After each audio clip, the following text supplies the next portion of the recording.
Have you ever opened the fridge, stared inside for a moment, and then realized you're not even hungry? Or worse, you take a snack and only remember halfway through chewing that you didn't even want it. This strange little moment reveals something big about how your brain works.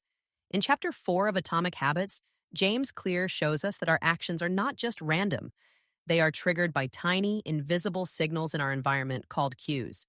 These cues shape almost everything we do, often without us noticing. And today, I'm going to show you how they control your life and how you can control them. In a quiet hospital room, a nurse steps in. Machines are beeping normally. The patient looks calm, but something feels off. You know that feeling when you walk into a room and sense something's wrong, like someone has eaten your hidden chocolate stash? She doesn't wait to figure it out. She calls for help immediately. Minutes later, the patient collapses, and the medical team rushes in to save him. The nurse's quick decision makes all the difference.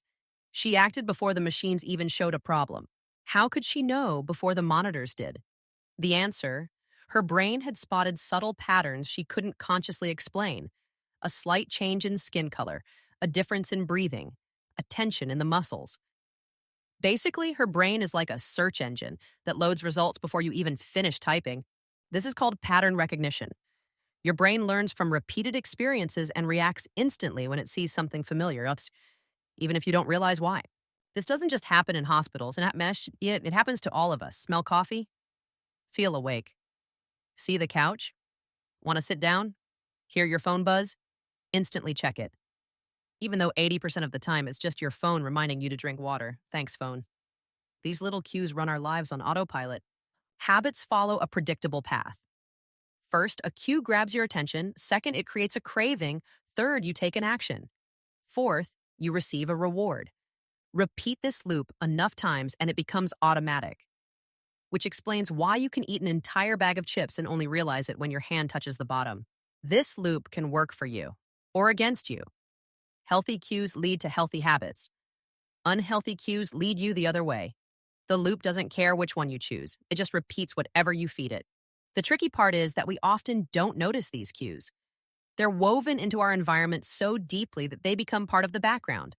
Like that one noisy fridge you've tuned out until it stops making noise and now you can't relax. Everything in your environment is either pushing you toward good habits or pulling you toward bad ones. Your environment is a silent coach, shaping your behavior whether you like it or not. You don't rise to the level of your goals. You fall to the level of your systems, and cues are the foundation of that system. Let me give you an example. If you want to be healthy, maybe don't store cookies in the gym bag. Your habits are not a test of willpower. They're a reflection of the systems you build. Change your cues and you'll change your actions. Change your actions and you'll change your life. Start by tracking your day. Write down the moments when you start certain actions, good or bad. You can't change what you don't notice. Awareness is the first spark of transformation. The moment you see the pattern, you gain the power to break it or build something better. Want to eat healthy? Put fresh fruit where you can see it. Want to work out? Put your gear in the middle of the room. Make the cues for good habits impossible to ignore. If you trip over your running shoes enough times, you might actually wear them. If you want to break a habit, make the cue invisible. Move distractions out of sight so your brain doesn't automatically respond to them. Out of sight, out of mind, unless it's pizza. Then it's never out of mind. Link a new habit to an old one.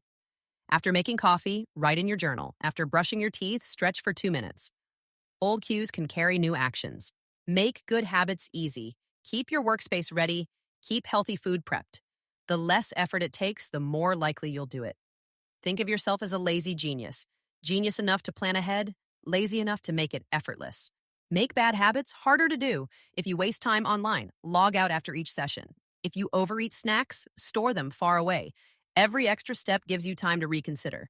If you have to climb a ladder to get the chips, you might just give up halfway. Over time, your cues shape your identity. Sneakers at the door say, I'm active. Books on the desk say, I'm a reader. Your environment tells your brain who you are and what to do. Right now, my desk says, I'm a coffee addict who owns too many sticky notes. Changing one cue might feel small, but like the nurse's quick call, small signals can have massive effects over time. It's like putting your phone across the room at night. Suddenly, you're the kind of person who gets up instead of scrolling in bed. Today, choose one cue to add and one to remove. In just a week, you'll notice the difference because when you change your cues, you change your life. And maybe you'll stop opening the fridge for no reason. No promises, though. Remember, small habits compound into big results. Change your cues, set clear plans, design your environment, and remove temptations. Master these 4 steps, and you'll master your habits. Did you enjoy Chapter 4 of Atomic Habits? Make sure to subscribe to the MotiveSketch channel and turn on the notification bell so you'll be the first to know when the next chapters are released.